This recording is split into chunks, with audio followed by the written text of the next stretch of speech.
is sucking up to an idol who doesn't give a damn about you, you're going to try and use this dumbass golden ball thing that is a flipping. I looked at some of the voting. Shout out to the guy on Twitter who actually showed me some of the voting on this whole thing, man. And I don't want to put it this way. Some countries need to get inducted. Some countries need to get inducted. I may have to open up a break academy for inducting entire nations, because some of the voting I saw was flipping stupid. Flipping stupid. Some of the guys that I saw were first and second. I'm like, you're stupid. I'm sorry, but you're dumb. You are dumb and stupid. Pick. Either you're stupid and dumb, or you're dumb and stupid. Just pick one. Pick one. So, let's now look at this list in full. Without further ado, remember, guys, like that vid, and remember, if you're new, subscribe. This is the best football analysis channel in the world. It just is. So let's get down to this whole thing right now. So let's just start right at the bottom. So 28 equal is João Felix and Marquinhos. Now, I like that we're starting here. Can someone tell me what João Felix has done? Please, in the live chat, please. No, but that's why I love live chat. Discuss amongst yourselves. I'll try and look as well, because I've got to do this show. What the bloody hell has João Felix done? The last thing this dude did was score a hat-trick for Benfica in the Europa League in one game. Ever since then, I have been told, same as that dude, Kai Havertz, I've been told that he's the next big thing, he's huge. I'm watching the games. I'm waiting for this guy to do something. Oh, because he plays for Atletico. Oh, because he plays for Simeone. I don't give a damn. If people are going to put you up as the next young big thing, in any game I see, show that you're that next big thing. Ah, that's right. You're a result of hype and a PR team. I'm going to get to that. I told you guys, I'm going in. PR team. That's what it's about. You've got a great PR team that promotes you and creates you and purports you to be this huge dude. So, João Felix at 28 doesn't make any sense, because I'm sure there are other players out there who I would put that up. I'm putting Sancho ahead of flipping Felix, because I don't see Sancho on this 23. Okay, look, now I'm gonna do this whole thing. Marquinhos 28. He's pretty good. I'll give this. Marquinhos is pretty underrated, man. So it's fine. Donny van de Beek. Oh, so Donny van de Beek was also 28 equal as well. Van de Beek is pretty good. So much focus was on Frankie de Jong, De Ligt, De Venera, Ziyech, and everything. But Van de Beek was actually clutching in a lot of ways. So I think 28 equal could be pretty cool. Ter Stegen, 24th equal. Too low. Oh, you're going to hold that semi-final against Liverpool against him? That's stupid. Because we're going to go through some guys who shouldn't be ahead of flipping Ter Stegen. So Ter Stegen 24 equal is crazy. Koulibaly 24th equal, I think that's a bit unfair. That's a bit unfair to put Koulibaly 24th equal. And you know why it's unfair? Who in the right mind, which loser, which dim-witted, moronic, non-watching football piece... Look, man, let me switch right now. Which moronic, stupid loser in their right mind puts Hugo Lloris 23? Who is this guy's PR team? He's crap. So you're telling me, you stupid idiots who vote for this thing, that Hugo Lloris, who isn't even ranked? Because by the way, the real rankings are the rankings that are the Football Hot certified rankings. He's not even ranked. Ter Stegen is tier 1, by the way. In what world, in what galaxy is Hugo Lloris ranked higher than Ter Stegen? You stupid idiots. Oh, because Tottenham made this. Oh my God. You're so because Tottenham made the Champions League final, therefore Lloris is better. Even if Tottenham didn't win that Champions League, Tottenham came fourth in the league. Barcelona got to the semi-final. They did win the La Liga and they went to the final of the Copa del Rey. So how do you put Hugo Lloris there? How? You absolute losers. You bloody losers. Son Heung-min, 2022. Shout out to your boy Son Heung-min. I think he should be higher. I think he should be higher. That's too low. That's way too low for Son Heung-min. Because again, Tottenham, who reached the Champions League final, Son was a critical part of them reaching there. Not flipping Hugo Lloris, which is freaking stupid. 20 equal Aubameyang. On and off on this, because I think the thing with Aubameyang is you got to give Aubameyang props because he was able to join the top scorer. That's huge. 16. Okay, don't worry. We'll get there. HH, relax. HH, breathe. Remember, these are morons. You're dealing with morons, HH. Just breathe. Think. Remember, these are bricks you're dealing with. They don't use their brains. These are bricks you're dealing with, HH. Just focus. You have a show to do. Pierre-Emerick Aubameyang, number 20. Okay, that's fair enough. He was joint top scorer, but I still think that's still high. If it's between me and Son Heung-min and Ter Stegen, and I'll say Kalidou should be higher than Aubameyang in my view. Dusan Tadic, he did ball in the Champions League. Let's keep it real. Ajax won their Eredivisie with Tadic, I think, being named best player in the Eredivisie, and Ajax got to the semis, and Tadic was one of the best players. So 20, I'm cool with that.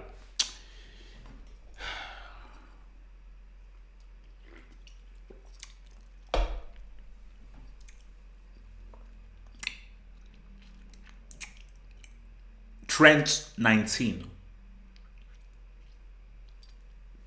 Trent is high. I want to ask people, some people this. If Trent is 19, where is Andy Robertson? Just out of curiosity, if Trent is 19, where is Andy Robertson on this list? Or let me guess, Andy Robertson doesn't make this list? Is that what we're going? So Andy Robertson doesn't make this list because why? For what reason? I'm just asking. I don't just throw that question out there. So does he make the list? Does he not make the list? So 19 for Trent is because are you telling me that Trent had a better year than Tadic, than Son, than Stegen? Don't know about that. 18 Griezmann. Okay. Was Griezmann on the pitch when they lost to Juventus? What did Griezmann do in the first leg against Juventus? What did Griezmann do? Because remember, the World Cup was in 2018. So this is for 2019. So in 2019, what did Griezmann do for Atletico? Where did Atletico finish in La Liga? I think they finished second. But how many G's and assists did Griezmann get? How many G's and assists did Griezmann get? And in the Champions League against Juventus, critical game, I don't believe Griezmann did anything in that first leg. I think it was Godin and was it Jimenez? Second leg, Griezmann was a nobody. And I think that was the game where Griezmann decided that, you know what, I'm just going to just club hop and just pretty much breastfeed Messi to go and get myself a flipping CL. So, again, how is Griezmann? First of all, I'm putting Trent above Griezmann. I'm putting Tadic above Griezmann. I'm putting Aubameyang above Griezmann. I'm putting Son above Griezmann. I'm putting Stegen above Griezmann. I'm putting Van der Beek above Griezmann. 16, Sergio Aguero.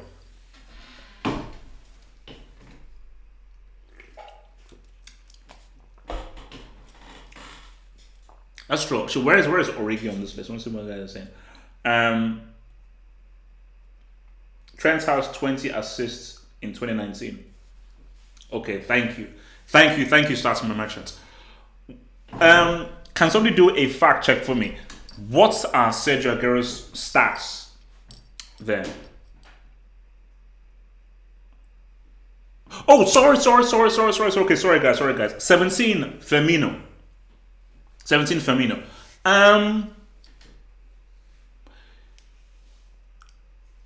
It might be a bit too low. Because for 17, see, for me, Roberto Firmino, 17 would almost seem right because yes, I'll put Firmino above Griezmann. I'll put Firmino above Trent. I don't think I put Firmino above Tadic. Firmino above Aubameyang. Son, I don't know. Above Lloris for sure. Koulibaly. Ter Stegen, no. So 17 for Firmino seems almost about right, but then when you now go to number 16, Sergio Aguero, I am putting Sergio Aguero above Firmino. What did Aguero do? Oh, let me guess. He's what he is every single year, an EPL merchant. Firmino performed both in the Champions League and in the Premier League. Sergio Aguero does what he does every single year. He performed in the Premier League. What the hell did Aguero do in the Champions League? Oh, I know what he did. He was offside for the goal that City would have scored and Sterling would have scored his hat-trick. Aguero messed that up for him. That's what he did in the Champions League. That was his contribution. So for what reason? Of what reason is this guy in here for? Why? For what reason? That's messed up. 15 Delict. Maybe fair enough. Fair enough for 15. Aguero is overrated, man. Oh, and he missed that. Oh, thank you very much. And he missed the penalty. So he missed the penalty and he messed up Sterling's goal. That's his contribution. Well done, bro. Let's see, moving on. Delict for 15. I don't know about that. But I mean, to be honest, if you're looking at the year, let's remember this is the year. This is the year of 2019, not last season. This is of the year. Quality for Ajax, absolute quality for Ajax. He's not been great for Juventus. So, should you really be putting Delict above Firmino? Should you be putting Delict above Son?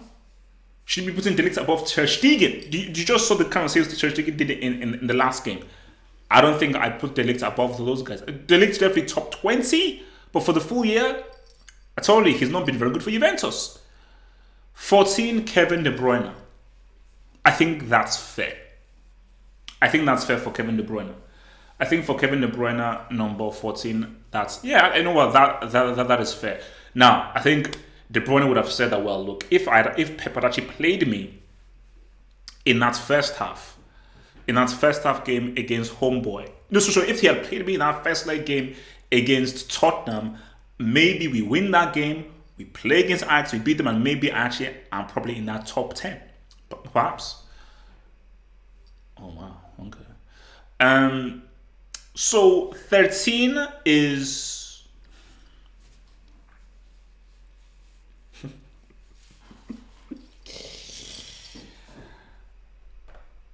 Okay, here we go.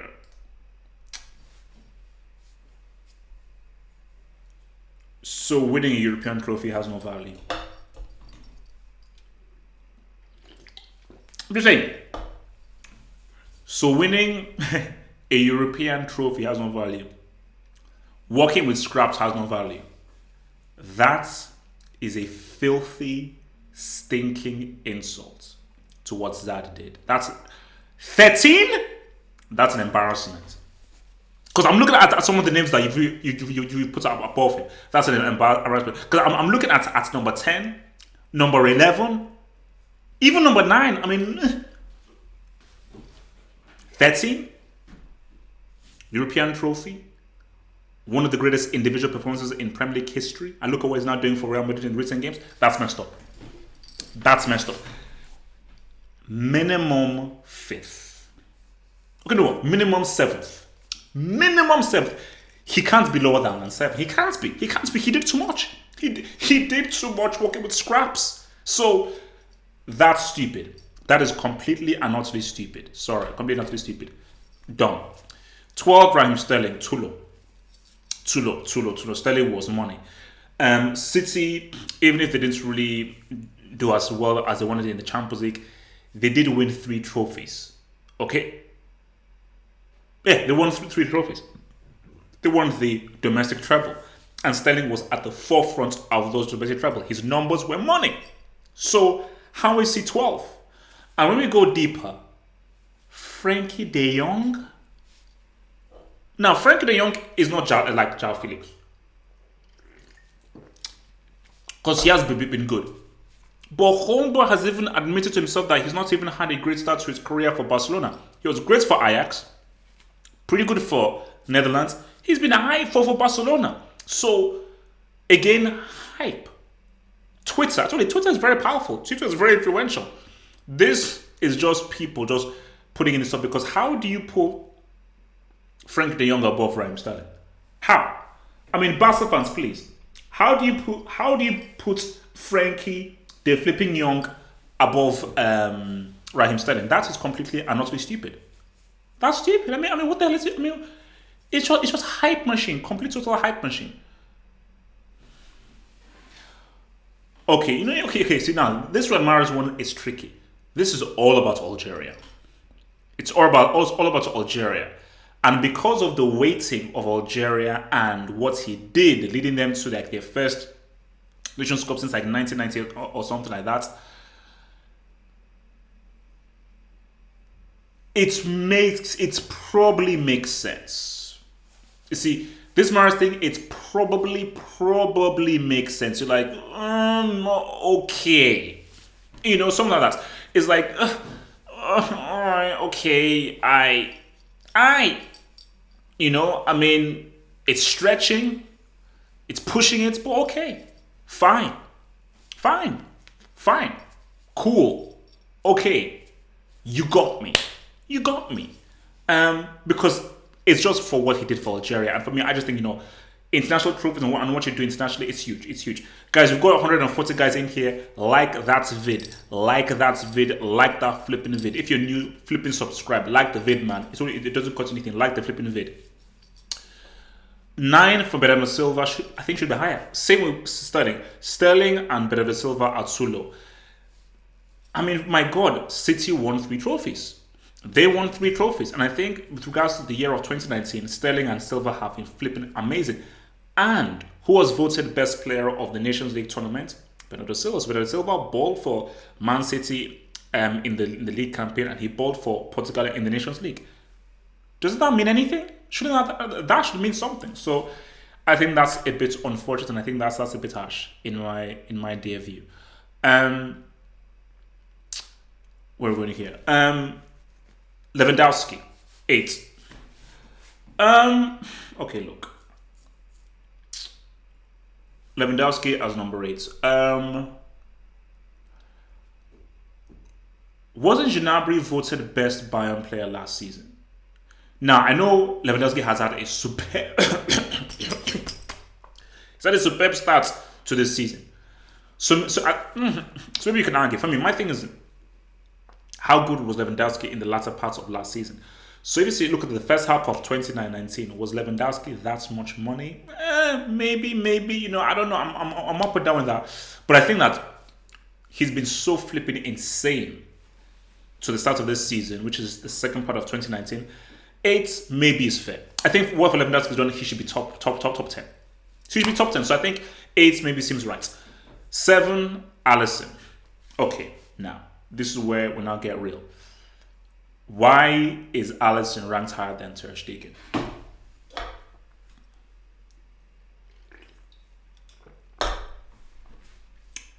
I'm going to be real. I'll say it one more time. Why is Alisson in Wonderland ranked higher? Why is Alisson in flipping Wonderland ranked higher than Ter Stegen? Let me guess, because he won the Copa America and Champions League by himself? Are you thick or are you stupid? Was Alisson the reason Liverpool won the Champions League? Was Alisson the reason Brazil sided their way through a flipping weak Copa America? Are you stupid? Alisson was very good. And if Alisson is top 10, I'll be cool. You can't rank Alisson higher than Ter Stegen. That's stupid. Ter Stegen was the best keeper last year. Where is Oblak on this list? Where is he on this list? We're going for individual performances. We're going for what you've done, individual, and for performance. That just makes no sense. Let me hit the super chat right now. Thank you very much for your super chat, Mr. Rodney Silangu. So Rodney Silangu says, if the Europa is so serious, let Chelsea go back. Rodney. You know what? Rodney, that's being rude. Rodney, that's below the belt. That's below the belt. Take that back right now. Take that back right now. Thank you for the super chats, but take that back right now. That's messed up. Chelsea are done with the Europa League. Chelsea are European heavyweights, and they're aiming to win the Champions League trophy. I'm sorry. Maybe your club that you're a part of does Europa League. No disrespect to the Europa League, but I'm about the champions, not den den den den den. So have some respect for a European heavyweights. Thank you very much. Very, very disrespectful. Very disrespectful. So yeah, Alisson number 7 too high. Too high. Maybe 9 or 10, and Alisson being ranked that much higher than Ter Stegen is completely and totally moronic and stupid. Mbappe 6.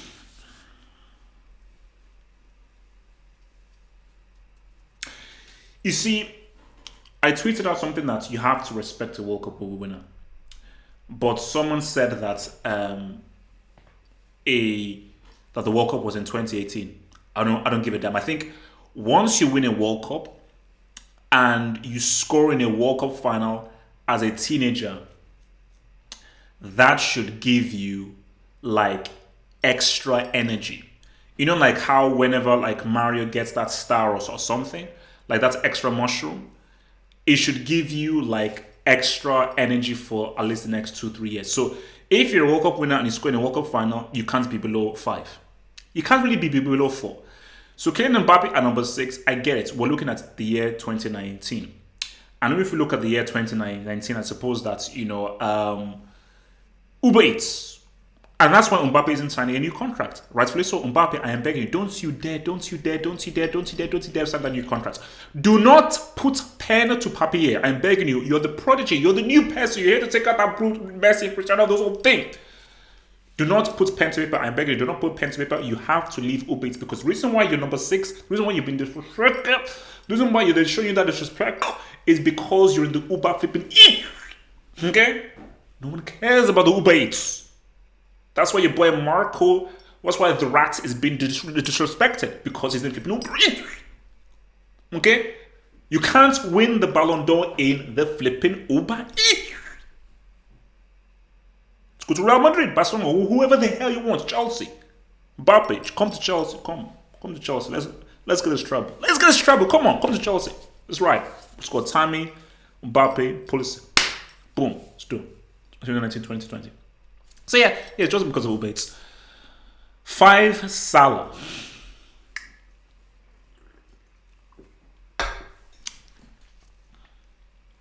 Well,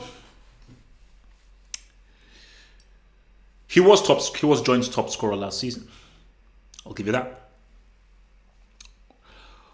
What did Salah do in the Champions League semi?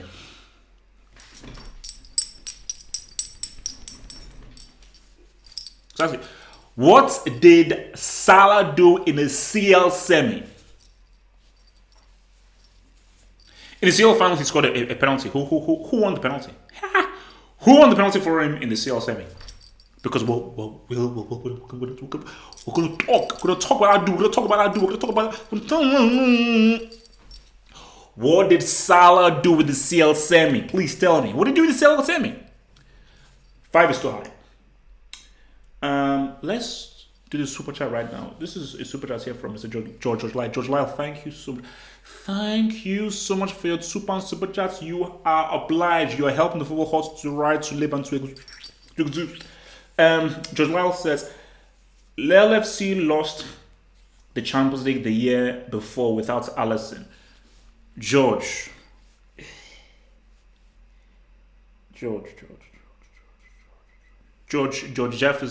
Jetson. I get it. But George, be real, because I know that you're a Liverpool fan. Was Alisson the reason Liverpool won the Champions League? So that's what I'm saying. That's what I'm saying. Was Alisson the key reason that you won the CL? How many critical saves did Homeboy make? I'm sure he made some saves. But how many critical saves did Homeboy make?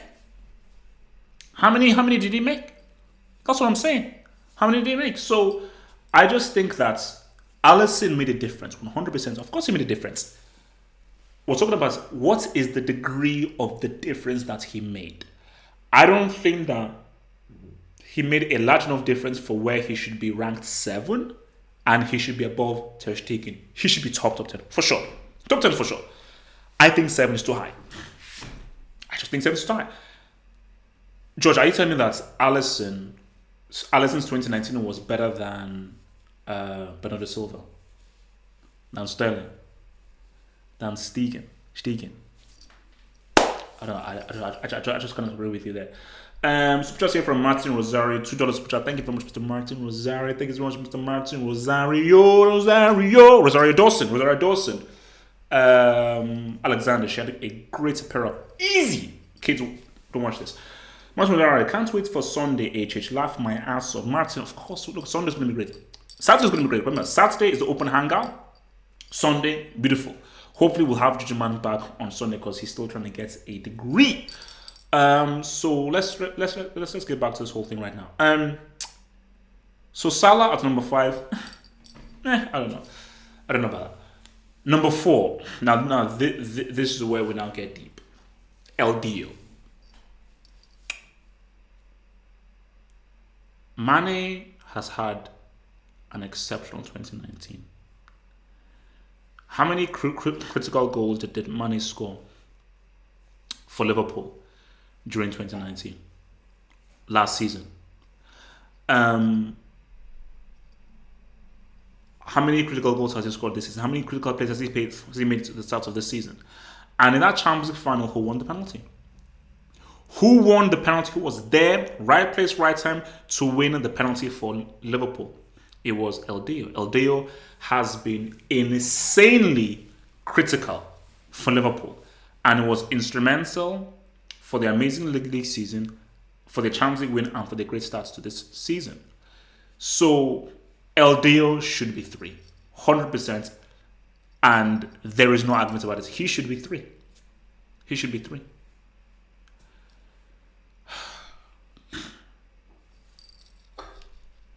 Buckle up.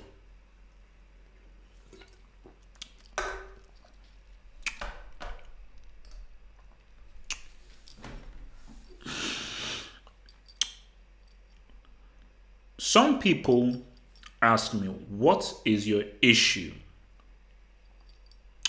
with this dude? That's what we say. But people just ask me, what is your issue with this dude? I just want to just ask a very simple question here to you guys out there. Is the Serie A Player of the Year award always done at the same night as the Ballon d'Or? I'm just asking the question. That's all I'm asking. Is the Serie A Player of the Year award done the same year as the Ballon d'Or? That's what I'm asking.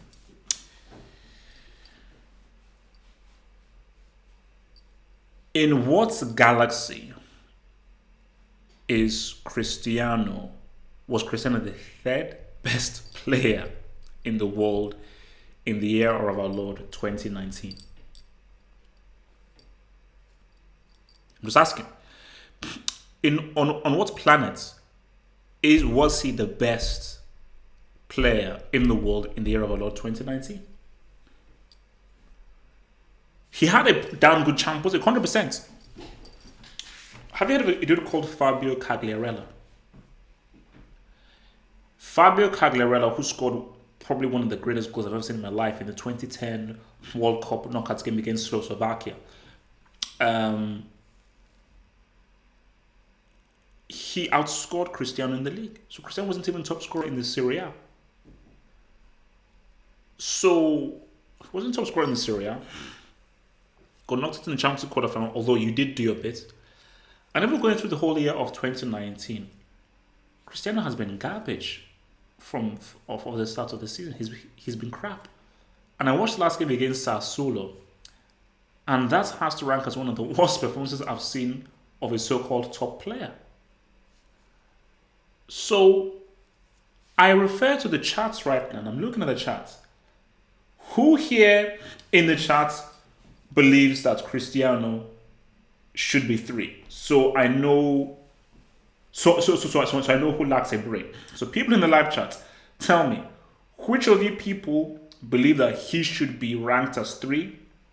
And which of you don't believe that he should be ranked as 3? One guy says, I do, I believe, no way, no. Ronaldo should have been third, HH. Cristiano's a brick. Nope, well down the list. Only his fanboys, no way in hell. For people who say yes, I mean, what hope? How? Just how? How? How? I'm not hating. He is an amazing goal scorer. He's an amazing competitor. He's got a superb winning mentality, and I believe that Juventus will always have an asset with him being in the team. But we're talking about individual excellence over the course of a year, not just 1 game, 2 games, over the course of a year, because that's what it's about. And over the course of the year, how is Cristiano ahead of El Dio? How is he ahead of Bernardo Silva? How is he ahead of Ter Stegen? How is he ahead of even Alisson? How is he the head of Fibin Fabinho? How is he ahead of a lot of these dudes? It doesn't make any sense. It makes no sense. Instagram followers, I suppose. Instagram followers, that's what it's about. It's madness. Absolute madness. So now here we come to the bone of contention here, where Van Dijk 2 and Messi 1. Now look, guys. Either one of these guys, this was interchangeable. Van Dijk could have easily won it. Messi could have easily won it. And if Van Dijk had won it, it would have been very well deserved. Now, if Messi wins it, also very well deserved as well. But, as I said in my video, this is about footballing truth. It's about footballing truth. But do you know what? I don't know who made it. Someone made this point, and this is the best possible point. I think I saw this point made online, and I saw the points made on ESPN FC. If you were to swap them, so if Van Dijk was put in the Barcelona team, do they win the Champions League? No, they don't. Do they win La Liga? Debatable.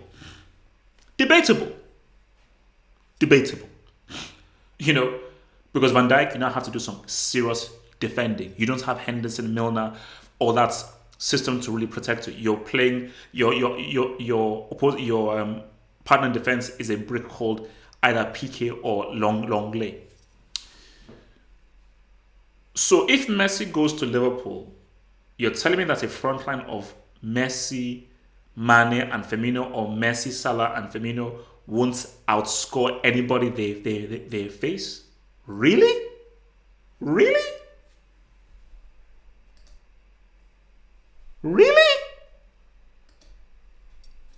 So that's the thing, because if Messi was at Liverpool last season, they win. Of course, they win the Champions League. Of course, they do. They'll concede a lot more goals, but they'll just outscore the opposition easily. They'll easily outscore the flipping opposition because the attack would be too good. Their attack would be too good because you now have, and even what he'd probably even do is have like a Messi, Mane, Salah front line, because you have Messi as the creator and Messi creating for flipping Salah and El Dio. That's hell on earth. That would be hell on earth if you had Messi providing for Mane and Firmino and for Mane and Salah. Oh, by the way, homeboy can also score as well. It'd be hell on earth. Yes, they would concede, but they'd outscore anybody. They would be shifting G's like no man's business. They'll be shifting G's like no man's business, especially if you use Messi as the pointsman and you're keeping hold of the ball and everything. On the counter-attack, Liverpool would tear that ass up. You know? So, people say that, oh no, it's a popularity contest, or that they're doing this based on politics and everything. I'm like, this is what I always say. A lot of people that say this, did you watch the La Liga games? That's what I always say. Did any of you watch the La Liga games? Because if you didn't watch the La Liga games, you can't talk. Because a lot of the people saying stuff like, oh my gosh, what did Messi do? He didn't do any of that stuff. You only watched either Liverpool games or you only watched the Premier League. Now, if you're a football fan and you watched everything, and this is something that Moreno on ESPN FC said, and this is what I said, and then he actually backed it up after I watched it afterwards, because I said it in my video, then I then watched it on the ESPN FC, and he actually backed it up.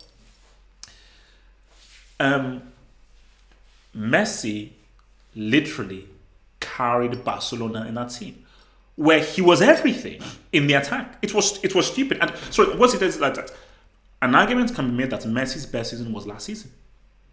Like, because people say, oh no, an argument can be made that throughout all the amazing seasons that Messi has had, you could make a strong argument that Messi's best season was last season. So what are you going to say about that? You know? So that's just me keeping it real, man. So you say, so from shout out to my mod natural opinion, who says either player deserved to win it. Messi winning it makes sense. Salah getting nowhere near in 2018, a strange decision. 44 club G's. Yeah, look, man. Messi is a Leganes merchant. Deal with it, HH. Well, are you saying that Leganes are worse than who was there last season? Are worse than flipping, I don't know, or bring like flipping Southampton, or flipping Bournemouth? You know, that's what I'm saying. So you can say, okay, it's Leganes and everything, man, but hey, yeah, Leganes beat Barcelona last season. Yeah, what are you talking about? Leganes beat them last season. So Messi, because bear this in mind. Look at Messi's handicap. Underperforming players, grossly underperforming, and a brick coach. Van Dijk, an amazingly well-functioning team where everybody is playing at a very high level, and one of the best managers in the world. Just think on that. Think of Van Dijk's environment with regards to his coach and his players, and think about Messi's environment, his players and his coach. So when you think about that, man, it's look. Oh yeah, what's people like also as well? Like people say, oh, Messi couldn't perform in the Premier League. How many Spanish players, apart from Soldado, how many Spanish players have failed to perform in the Premier League? Let's go about Santi Cazorla, rest in peace, Mr. Reyes when he was there. Flipping Juan Mata, flipping David Silva, Rodri now. I mean, the list goes on and on. Torres. Pretty much 90% of Spanish players who've come to the Premier League have been flipping amazing. So Messi would just somehow be like, yeah, man, I'm not struggling, man. The Premier League, man. Your boy Cresswell, man, yeah, man. This old West Ham, baby, I can't ride, baby. What's up, Come on, man. Come on.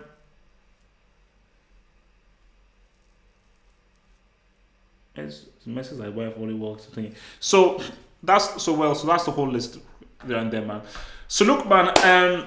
So tomorrow we have so basically send in your questions. Well, you know what? We'll see how long we can go. We'll see how long we're gonna send in your questions, whatever. But I'll see how long I can ride in here with you talking. But if you have any questions or anything, send them in now. I'll be looking at the live chats. So Man United up against Tottenham tomorrow. Very interesting game. Shout out to you boys. Amazon Prime looking good. Amazon Prime looking good because Amazon Prime obviously are showing the games for today and for the games on Tuesday and for the games on Wednesday. I think they'll also be doing the 26th and the 27th as well. Looking pretty cool. And using my Fire TV stick, it was so sexy. Also sexy. But how they handle all the games, because there's going to be a lot more people watching and a lot more matches happening, will be very key. But I'm just hoping that this could be the start of something huge and big, And as I said, history was sort of made. Gabriel Jesus scoring the first Prime Video televised goal. And that goal from Jesus was insane. Absolutely insane. And yeah, man, because I've always believed in Jesus. And I always felt that, people's criticism of Jesus was unfair because he has natural footballing talent.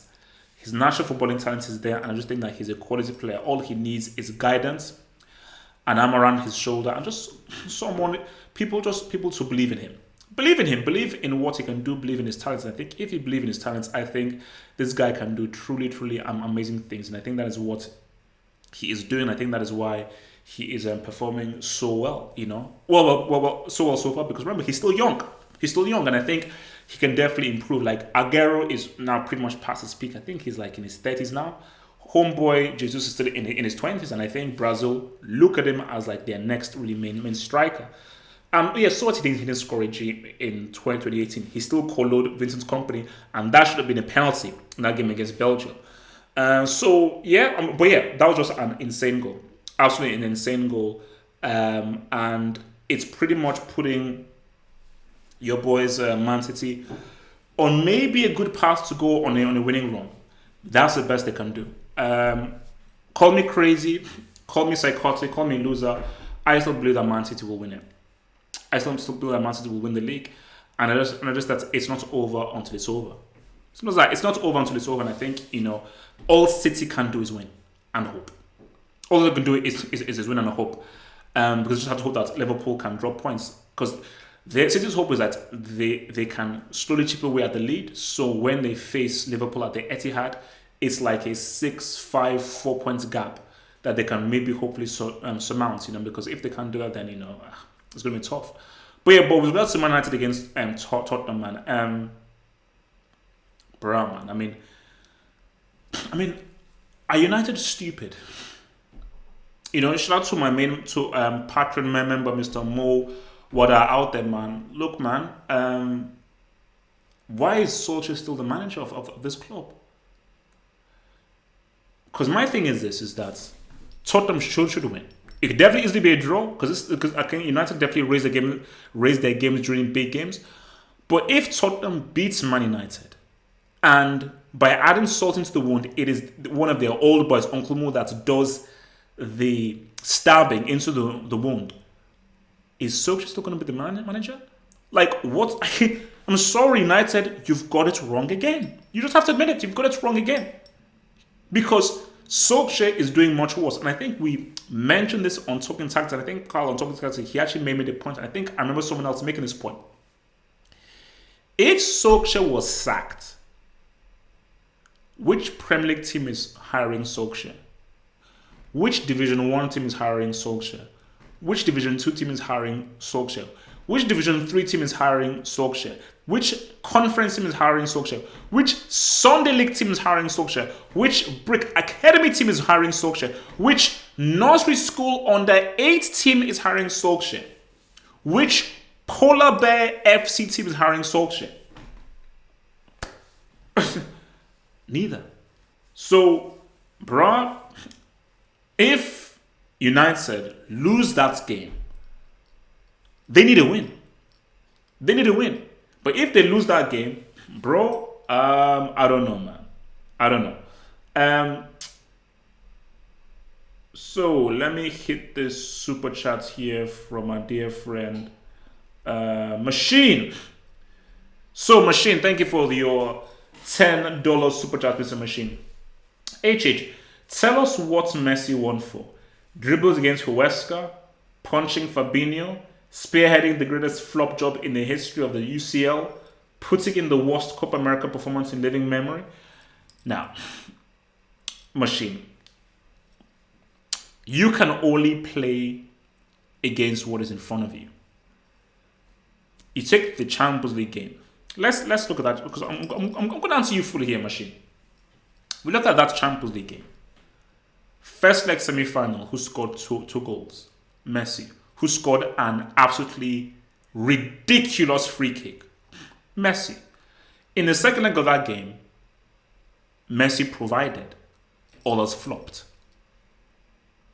So you want him to pretty much do everything all by himself for the entire season? Come on, bro. Come on, bro. And at the end of the day, see, my thing is this, because it's very easy to bring up like Huesca, Legends, and so forth. That's all cool. But when you investigate deeper, and Coutinho was trash, the most expensive trash I've ever seen.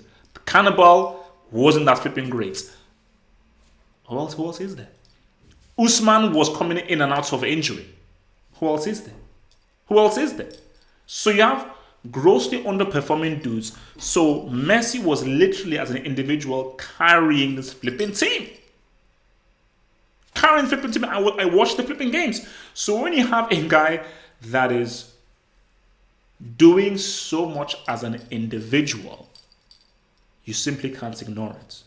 And it's because you can't use the arguments of like, oh, Messi just does this every season. What Messi did the last 2 seasons, I've not seen him do in any prior season. What he did last season, I've not seen him do in any prior season, because all the other seasons that he had, he was flipping amazing through stats, but he had Iniesta, he had Xavi, and Iniesta was a very crucial member of that. Like 100%, you put Iniesta in our Barca team last season, oh, they win the treble. Easy. All Messi, you give Messi Iniesta, easy. So without Iniesta, Messi had to do a lot of the work. And because he wasn't successful fully, because that's inhumanly impossible. But for what he was still able to achieve, bro, I think it was flipping damn impressive. So, Machine, stop hating. And Machine, your boy Cristiano, he did not deserve to be third, man. Come on, let's keep it real, man.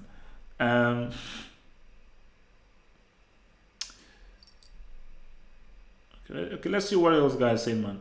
Maradona over Messi. Yeah, of course, Maradona over Messi. Yo, Gallo, what up, baby? So yeah, sending those cues, man. Sending those flipping cues, man. But look, as I said again, man, the Ballon d'Or, I just don't know why people put so much focus in the Ballon d'Or. That's what I don't understand. Why does it mean so much to people? And I think people need to accept this. They need to accept this fact is that the Ballon d'Or can't replace the World Cup. It can't. As much as you want to try, it can't. Mr. Corwin Cyrus, man, thank you for the $5 super chat, man. Thank you so much for the donations, man. Corwin Cyrus, I appreciate you. Thank you, bro. Thank you for the support, guys. I remember, man, if you really want to help support your boy and gain access to extra football content, hit up the Patreon. I post my blog every single day. Every single day is in there. Remember, the Patreon has an amazing mobile app, an absolutely quality, amazing mobile app. So get it, man. It's beautiful. Pleasure amount each month, and you can see all the different tiers and all the different benefits that you get. To become a Patreon, click the link in the description box below. It's as simple as pick and pie. But yeah, I just don't know why people put so much focus on this whole Ballon d'Or thing, But I think, if we want to talk about this whole Ballon d'Or bill, specifically with regards to voting, because someone sent this to me. Let me actually view this thing, because I believe someone sent this to me. You know what? I want to actually open this up. Maybe we can actually view this, because somebody showed me the breakdown of the voting. Now, if only I can just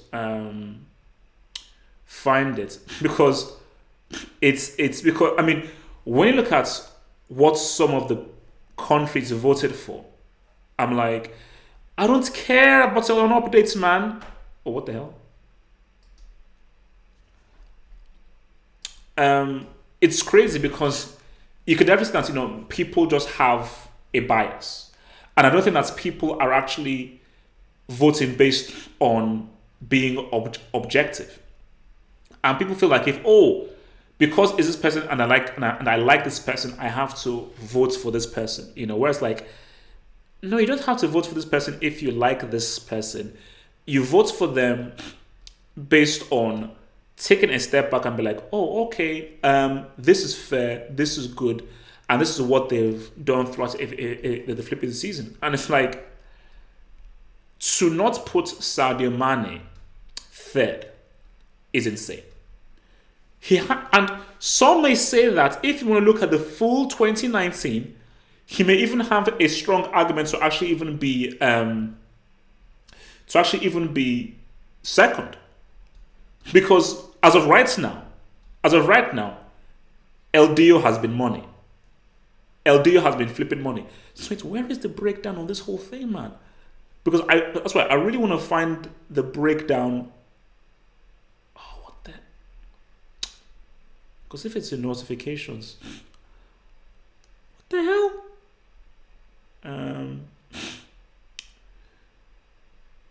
Oh man, I swear, because this is just so great, man. I don't know how to find it.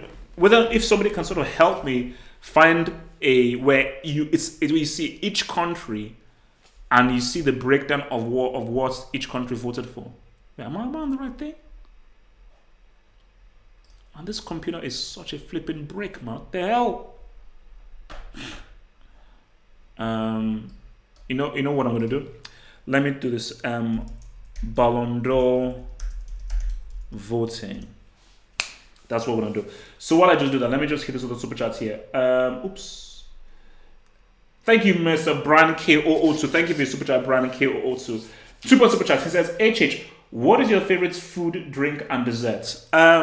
Favorite food is pounded yam and egusi soup. I believe that's the greatest meal in the world, 100%. Pounded yam made well with egusi soup. Maybe throw in some suya and some plantain. Amazing meal. Favorite drink? Might have to be Malta Guinness or Super Malt. Shout out to Super Malt. Either Malta Guinness or Super Malt, or banana milkshake, banana flipping milkshake. Dessert, what's it called? Banana splits. 100%. Banana splits has been like my favorite my favorite desserts for ages, man. It's like where? There we go. I found it. I have found it.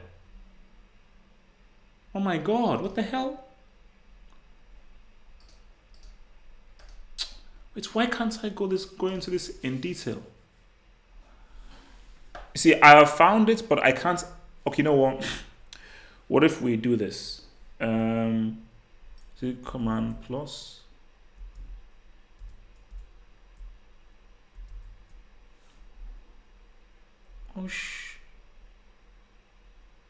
Oh man. Okay, does anybody here have a link to the Ballon d'Or voting breakdown? That would help a lot because I just want to do it. If anybody has a link for the Ballon d'Or breakdown, thank you again for your donation, Mr. Corwin Cyrus, man. Thank you, bro, for your $2 breakdown. Thank you, bro, man. If anybody, remember in the live chat. Oh, okay, yes, true. Yeah, because I've banned links, haven't I? Oh, okay. Wait, is this maybe this gonna work? Oh shoot. Okay.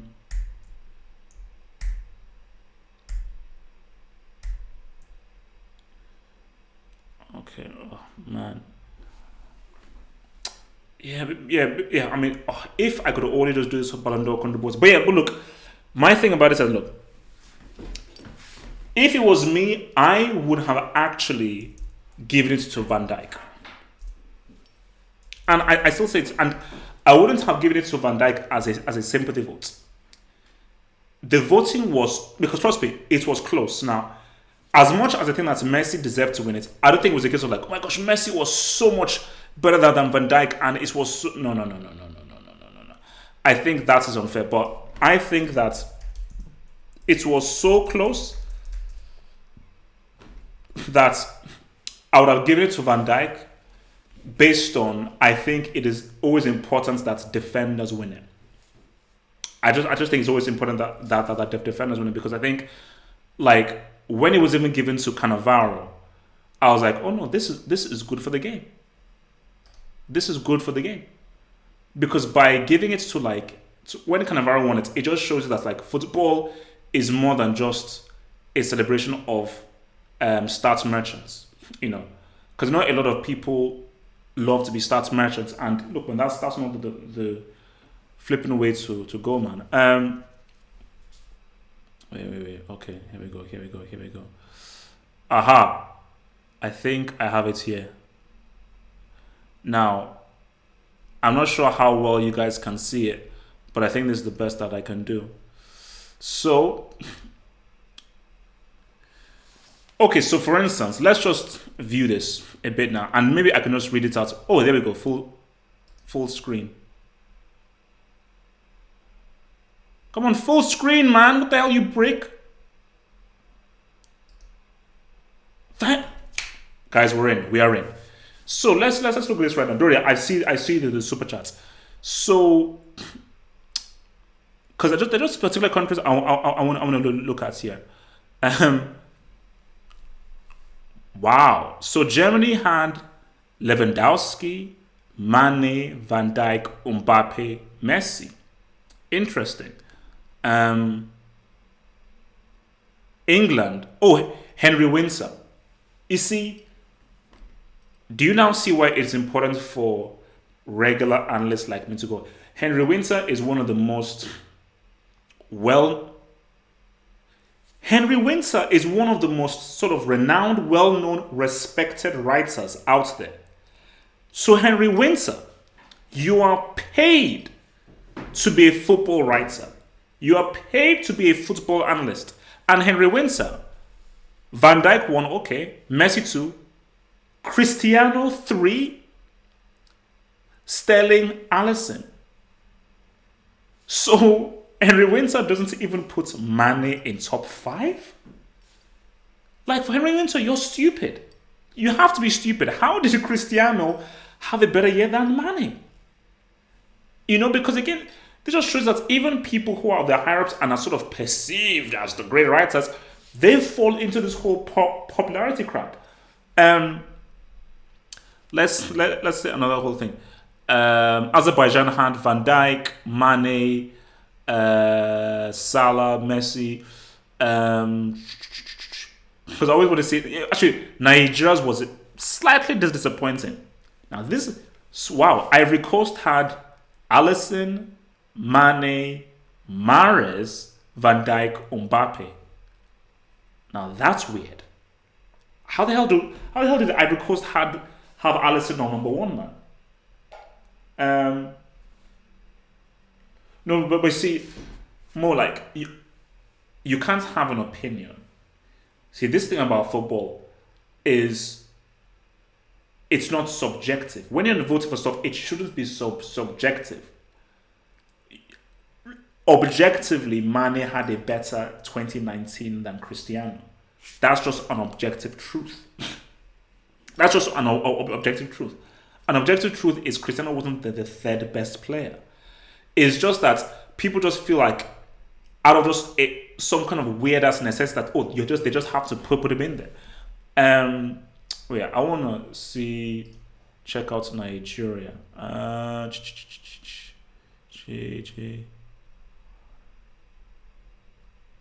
Yeah, here we go. Wow, so basically every country moved.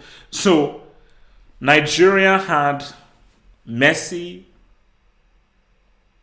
Van Dijk, Cristiano. So basically almost the same, just apart from that on Mbappe 4, Mane 5. But it's like, I mean, my Nigerian, but yeah, because in Nigeria I just have a lot of guys who are obviously massive Cristiano fans. I'm like, for Mbappe form, like, look, that is fair, but Mbappe did have a better year than Mane. Like, I'm sorry, no, he did not. I want to just see some wait, Uzbekistan. So Uzbekistan had Van Dijk 1, De Ligt as 2, Cristiano 3, Messi. Wow, I mean, wow. So, I mean, this is it's flipping stunning. It's stunning. But look, no, this, I mean, a lot of guys had Van Dijk number 1. A lot of guys had Van Dijk number 1. I wanted to see others range number 1s. Oman had Cristiano number 1, Van Dijk, Messi, Salah. Messi, Van Dijk. Madagascar. Well, obviously Africa. So Madagascar had Salah 1, Messi, Mane, thingy. Yeah, no, just wild. Absolutely wild, man. Crazy. Just completely crazy, man. Completely and honestly crazy. Um,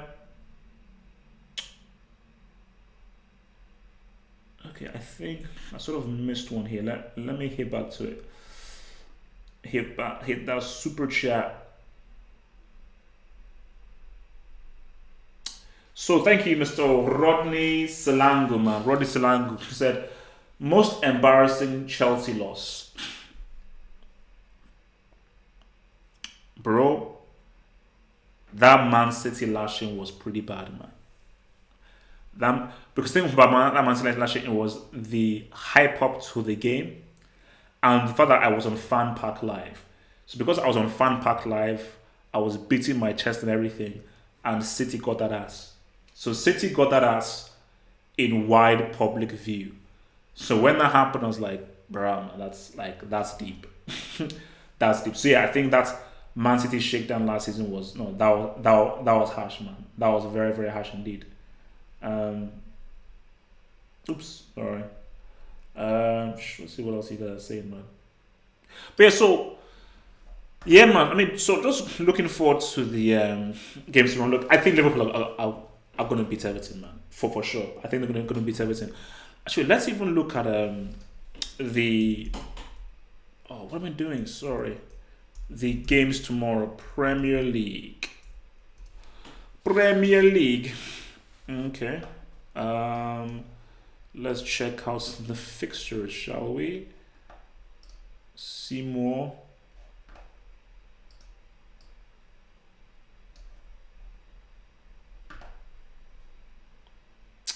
Okay, wait. Let me just put myself to the side like this. Okay, I think that should be good. All right. So what do we have here, man? So Chelsea against Villa, bro. If Chelsea lose if Chelsea don't beat Villa, then look, man. I mean, then I think we're done. You know, I think we're done. I mean, if these guys don't beat Villa, then like it's a wrap. It's a wrap. You know, surely you can beat Villa. Surely you can beat Villa, Chelsea. Come on, man. Surely you can beat Villa. So I'm going to say it's going to be a lubrication 3-0. Well, 3-1. 3-1. Leicester, Watford.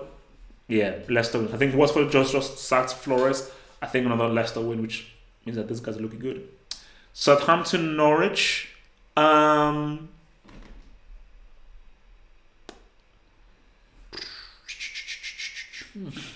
want to say 1-1. 1-1. Wolves, West Ham. 2-1 Wolves. 2-1 for Wolves. Liverpool, Everton. At home, I must say 2-0. 2-0 Liverpool. I think they'll hold out 2-0. Sheffield United, Newcastle. 2-1 to Sheffield United. 2-1 to Sheffield. 2-1 Sheffield United, yeah, 2-1. Arsenal, Brighton. 1-1. 1-1. Actually, like, Lullenbeck is not happening. United, Tottenham. So what do you guys think about United? Let me throw it to you guys. United, Tottenham, what do you say? Do United hold another L? You know, because if United hold another L, man, it ain't looking pretty. But let's just actually look at the table right now. So this is the live table right now, man. Whew. Bruh, man. 40 points. 13 wins. Liverpool have only dropped points once. And do you know how it is? They've only dropped points once, and that was to Gollum. That was to Gollum. That's crazy. That's crazy. And Man City have already lost 3 times. Leicester have already lost twice.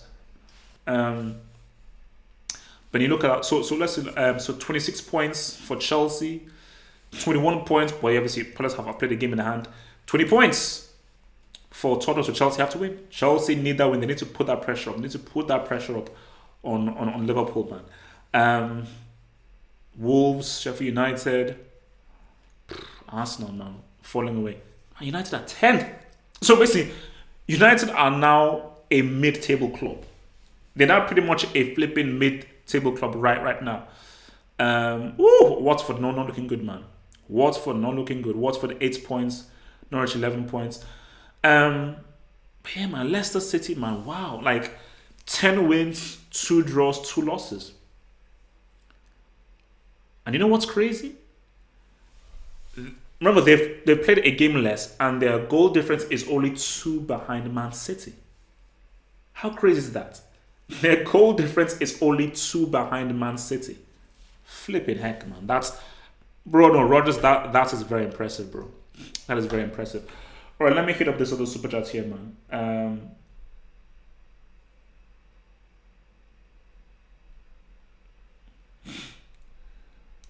Let me hit this, man. Let me hit the super chat. Let me hit that super chatty. So from Ash R, thank you very much for your £5 super chat, dear sir. So Ash R says, why do we even consider Cristiano fanboys' comments and take them seriously? They can't be objective and accept the truth. They're just backing their favorite player. No, I think Asha, like, that's why I have begun to really understand what this is about, because, and this is why I just find it strange. I'm a football fan. I love football. I don't understand how you can worship someone. It makes no sense. Because for people who idolize these players, do you realize that these players don't care about you? That's what I'm saying. Do you realize that these players, they don't give a damn about you? They have model wives, mansions, cars, go on holidays, buy anything they want. And they sit down thinking that, man, I hope Cristiano 126445 on Twitter is happy. I wonder what Cristiano at Cristiano is my God is doing right now.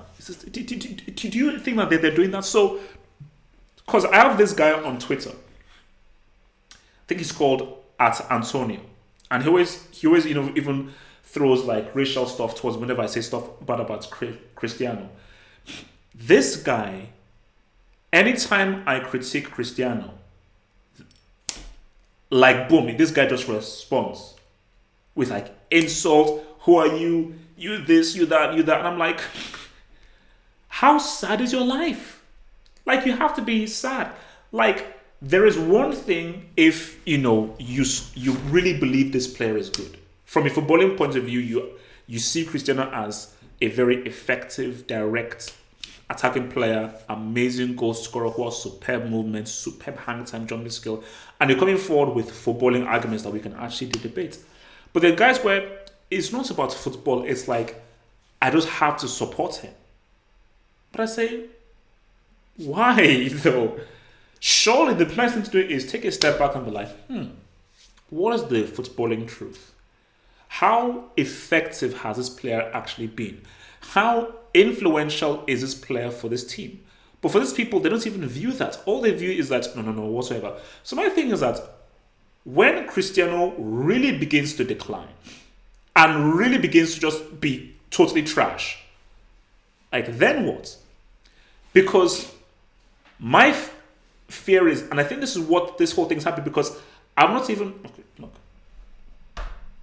I didn't want to go here. I don't want to go here, man. But this is wild. Because I don't think this is true. I don't think this is true. But I'm going to look through this. Now, I need you guys to tell me whether this is true or not.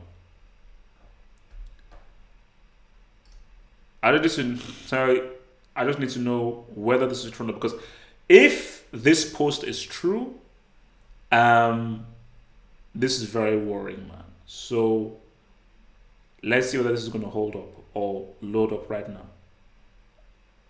Okay, I think, oh yeah, it's still there. Okay. Oh, wait, what the heck?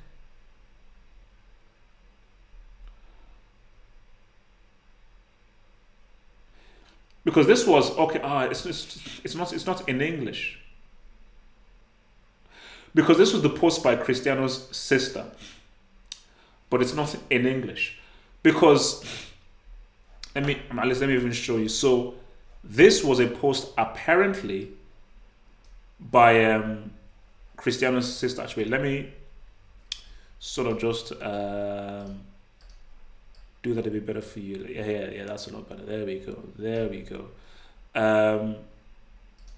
Okay, so this was a post here by Cristiano's sister, where she pretty much goes on a this crazy, amazing rant because Van Dijk, when asked about, oh, what about your rival, Cristiano Ronaldo not being here, and Van Dijk was like, oh, is he a rival then? And then apparently his sister just went on this crazy rant, listing all of Cristiano's achievements and everything. But this is telling, like, now I didn't think it was real, but like the blue tick is there, Katia, Vera, and everything. I mean, this is her and everything, you know.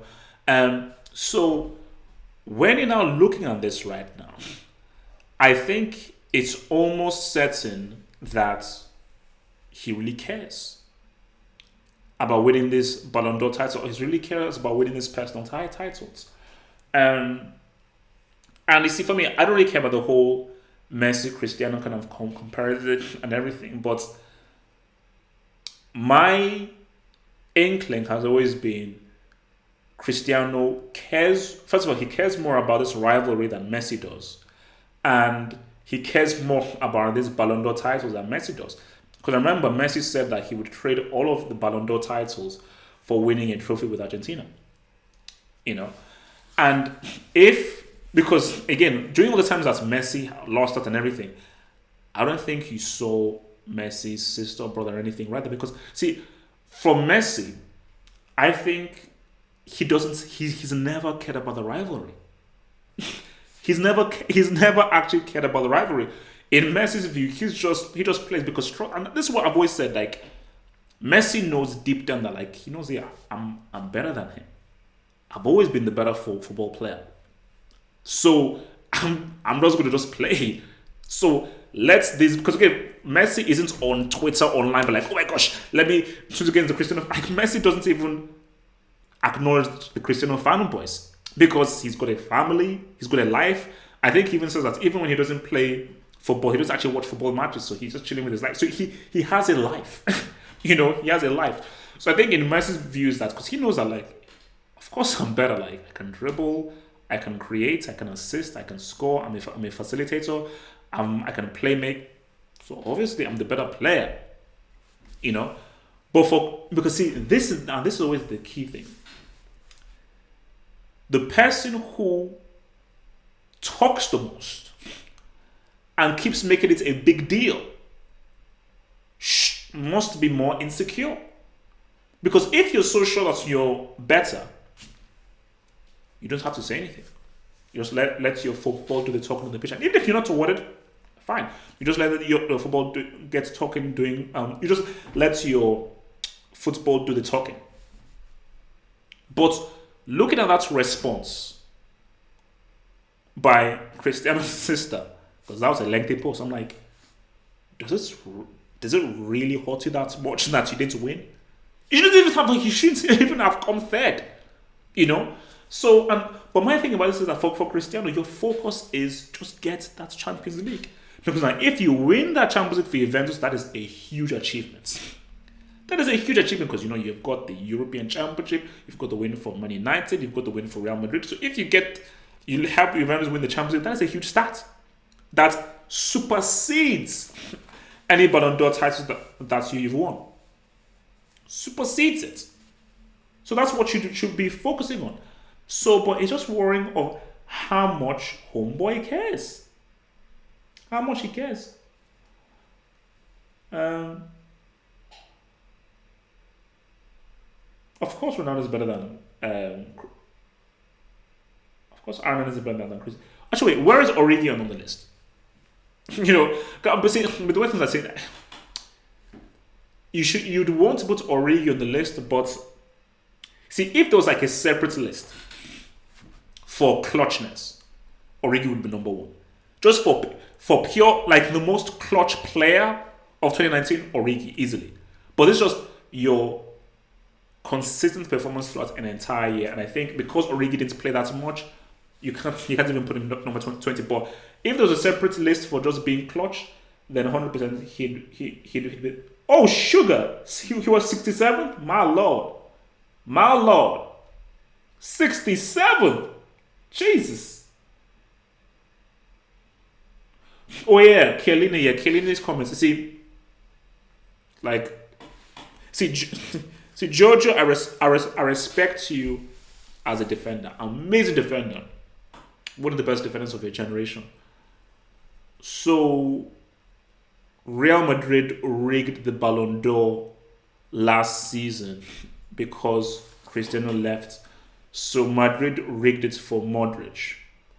Even though Modric was amazing in the Champions League 2018 win, Modric was voted the best player at the World Cup that Croatia got to the final of. Okay.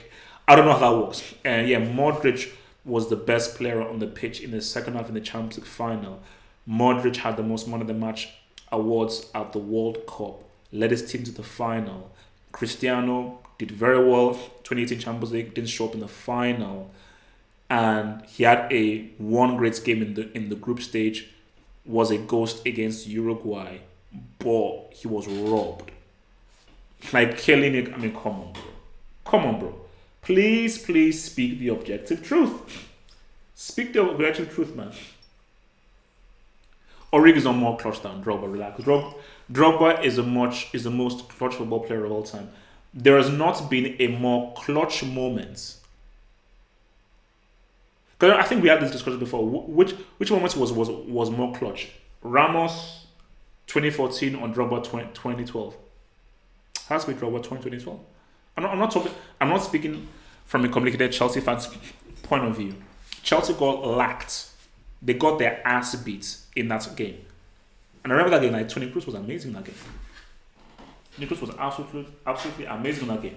But they got totally destroyed in that game. They got totally and absolutely destroyed in that game. And Drogba's goal came out of nowhere. Because Real Madrid were sort of favourites going into that 2014 final. And the game was sort of like equal. Chelsea, first of all, were not favourites. Were playing in Bayern's crib and Bayern Munich beat them up. They beat them up for 120 minutes. For those 90 minutes, Bayern Munich beat them up. So Drogba getting that goal was insane clutchness. Like, that might be the most clutch goal I've ever seen. I mean, obviously, Messi's goal in that Clasico was pretty clutch, though. I think was it in the 2013-2014 season? Or was it? I think, or the 16-17 season where he scored that like crazy last minute goal. Basically, where he did the thingy. But no, Drogba. Drogba. That was. Drogba was flipping insane, man. Drogba was flipping insane. Actually, but remember, guys, let me even while you're here. The website is fully functioning right now. Remember, it's halfhopefootballhunt.com is the official website. Let me give you some of that sexiness right now. So this is the official website. In case you don't know, halfhopefootballhunt.com. Link is in the description box. So remember, you see, look at this here. Latest news. This is the latest news ticker that you can see here. Beautiful. So, and remember, I always do my live watches on Twitch. So you can follow me on Twitch. This is becoming Patreon, all that kind of stuff. Daily poll, that's always put in there. Daily poll. So this is always like, I just call it like a legend or a great from the day. I just call it the That's Dude of the Day. So this was Edgar Davids. What do we have? We have rankings. Let's take a look at the rankings. Well, wait, let's take a look at the rankings right now. Let's take a look at the rankings, man. Let's take a look at the rankings, and remember, so yeah, obviously this is a ticket that just gives you details of the changes in the rankings. poll. Should probably done like weekly or every other day. So, so those are injured. Chief, respect. So tier one, obviously this is like a thing. Upper tier two, Benz. Tier two. I think I'm going to move Aguero down to tier two. Now there's an upper tier three, and obviously you have your tier three down there like so, man. Brick Academy, yes, the brick door is coming. Don't worry, the brick door is on its way. The brick door is coming, man. The brick door is coming. Don't you worry. Don't you worry. The brick door is on its way.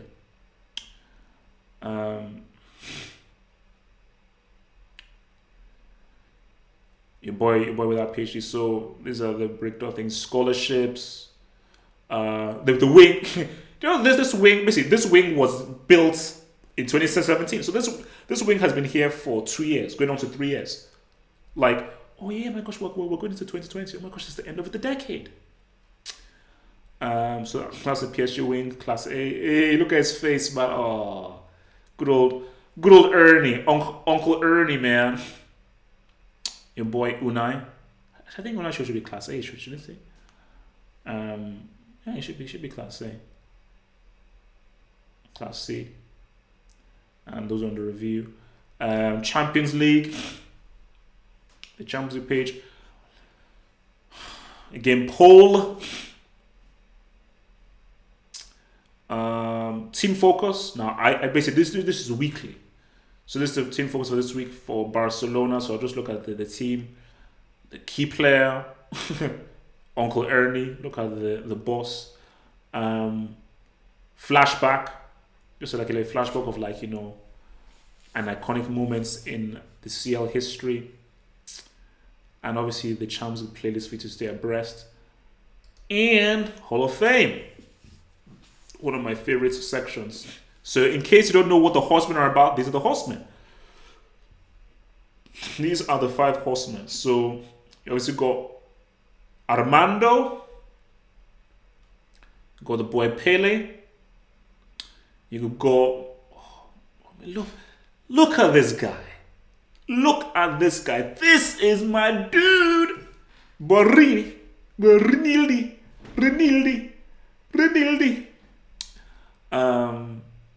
Zizou, when he had hair, and Beckenbauer. And now below that is they now have legends. So this is the tier just below the horsemen. So obviously I'm still populating this, but this is what I have so far. Legends, your boy Desai, Dino, Rivaldo, Lam, best right back of all time. And greats, this is down the level below the legends. Greats, you could go Okocha, El Piero, Figo, David, got Giggs, got Etso, Villa, Riquelme, Pele, De Boer, Cafu, Baggio. Obviously a few more in there, man. So yeah, man. That is the website, man. HalfHopeFootballHot.com, man. Hit it, man. Best football website that you've ever seen, man. Thank you. Super chats here from Rodney Selango. Most clutch Aguero versus QPR or Company versus Leicester. Oh, easily Aguero versus QPR. Like you see, I said Drogba is definitely the most clutch goals, but now you reminded me that might be the most clutch goal of all time. It still doesn't change the fact that Aguero is a Premier League merchant. I mean, one of the greatest Premier League strikers of all time. But still a Premier League merchant, that might have to be the most clutch goal. Company's goal was damn good because it was a crazy goal and they needed to score that, and it was from a defender and it was an amazing goal. But that Aguero goal against QPR was insane. Because I actually turned it off. I turned it off because I was about to say nah, screw this, man. Nothing's gonna happen. I was like, they're not gonna score. There's no way they're gonna score. So that was crazy, man. That was freaking crazy. No, Maradona's that dude, man. Maradona's that dude.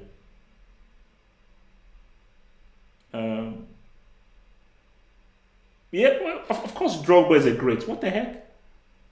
How Drogba not a great? Oh yeah, yeah, Scholes. See now, remember, like they're all coming to me like I'm slowly populating it, but yeah, Scholes is a great, not a legend. Scholes is a great.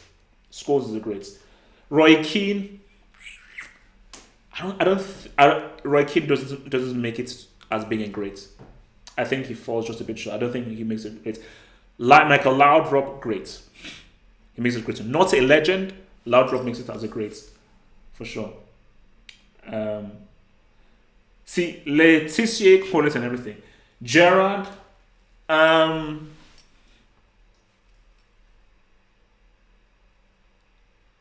yeah, you probably have to put Gerard as a great. Probably as a great, yeah. Probably Gerard as a great. Lampard, Lampard, I've got to think about that. Because for me, I've always said that I put if those England midfielders, I say Scholes, Gerrard, Lampard. Lampard, I'm not I'm not sure he makes it as a great. Gerrard, just Scholes for sure.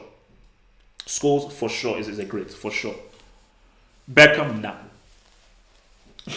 Josh, my shout out to Patreon member and mod Josh man. Bex is the most overrated football player of all time. Bex isn't sniffing the Hall of Fame. No way. Bex doesn't sniff the Hall of Fame. No way. It's not happening, man. Yeah, for me, I've always said like Gerrard or Lampard all day. Like, I see Lampard. I would say was technically probably better, and maybe he had a better footballing brain. But if you just take everything into account, like Gerrard could just do more. And on those, and that's the key thing to know is that in those England games where England was strong in the golden generation, Gerrard always played better than Lampard. Gerrard always played better than Lampard. I think Lampard just had his comfort zone, which was Chelsea. That was his comfort zone, which was amazing. And Lampard was probably the greatest goal scoring midfielder that we've ever seen. But you can't just look mainly on what you did in the league. You have to look at everything. But I just think as a whole, Gerrard over Lampard. You have to say that. You have to say Gerrard over Lampard, man.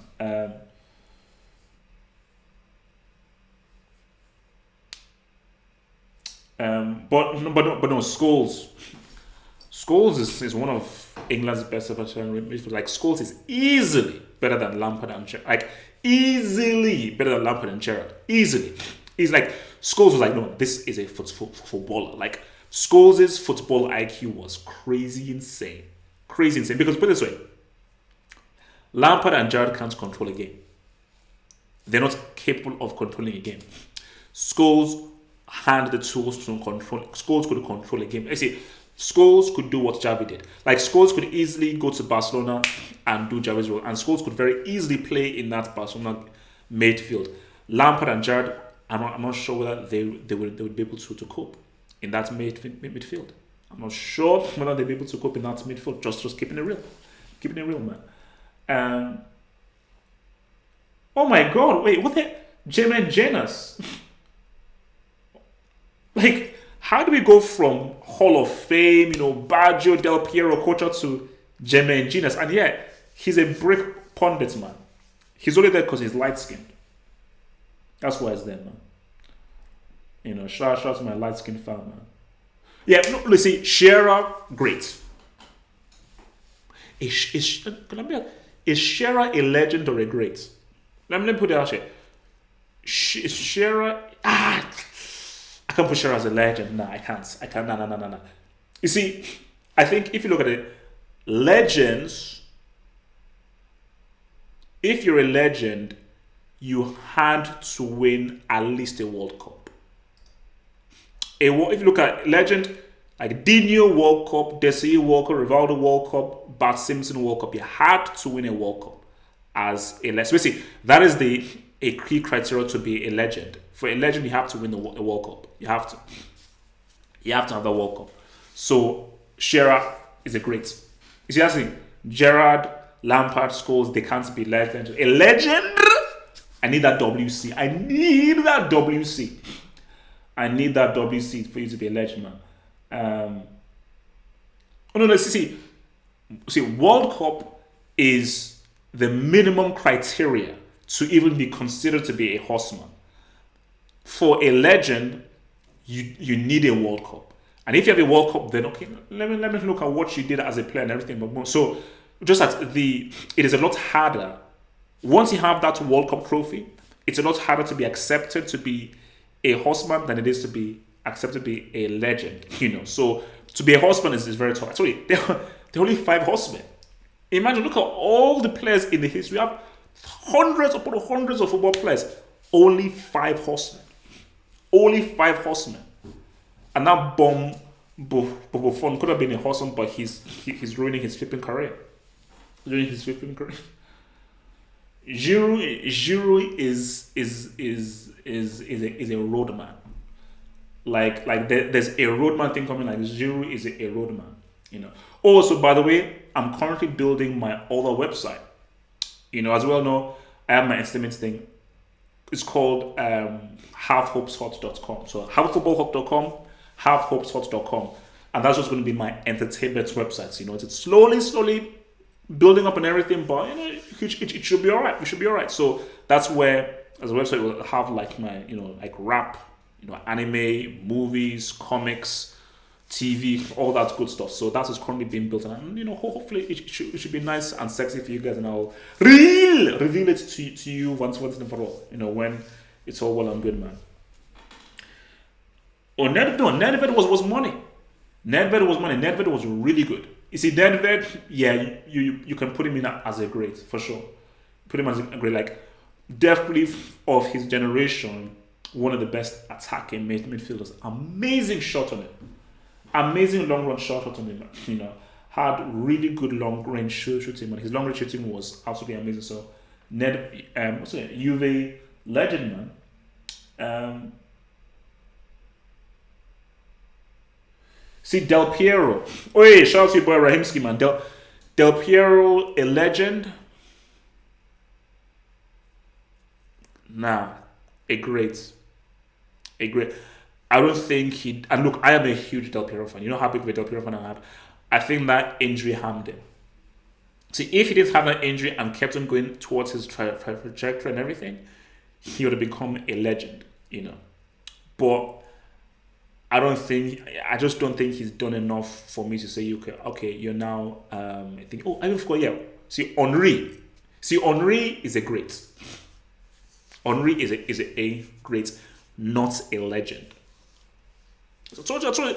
It's Hall of Fame ain't easy, baby. It's Hall of Fame ain't easy, bro. I told you. At the moment right now, I really have 2, 3. I only have 4 legends right now. Only 4. Actually, I should have more legends. I mean, more legends will be on the way because I should actually have more legends in there. But it ain't easy. Pimping ain't easy, man. See, like, is Romario a legend? I don't know, man. See, this you have to really think long and hard about this stuff, man. You see, when you think about Garrincha, is Garrincha a legend? Like Johan Cruyff, Johan Cruyff is a great. I can't put Cruyff as a legend. You have to get that World Cup, baby. You have to have that flipping World Cup. You see, man, Khan never won a World Cup. See, Khan is a great, not a legend. Damn. Because I thought Khan would be a legend. Damn it. Ian Rush, what the hell? Ian Rush, a legend? Are you? The hell? Ian Rush, bro. What kind of Hall of Fame do you think this is, man? The heck? Josh Bourne, thank you for the 199 super chat, bro. So is Kante a horseman with a CL? Josh, look. If Kante wins a CL, but remember, you can only be reviewed for horseman status after you retire. That's how it works. You can't be a horse. Basically, you can't be a horseman, legend, or great while you're still active. So you can only remember that's what it's called, the Hall of Fame. So you can only get into the Hall of Fame once you retire. Because once you retire, the board of trustees of the football hospital, about 20 people, we then review your career. So if Kante was to retire now, he'd be a. If Kante was to retire now, think my point. I mean, God, we're real, man. If we're gold wants to try now, think upon ledge, bro. Think upon ledge. I mean, if Kante retires now, let me have a cost of credit. If Kante retires now, 2 Premier League titles with 2 different teams, an FA Cup and a World Cup.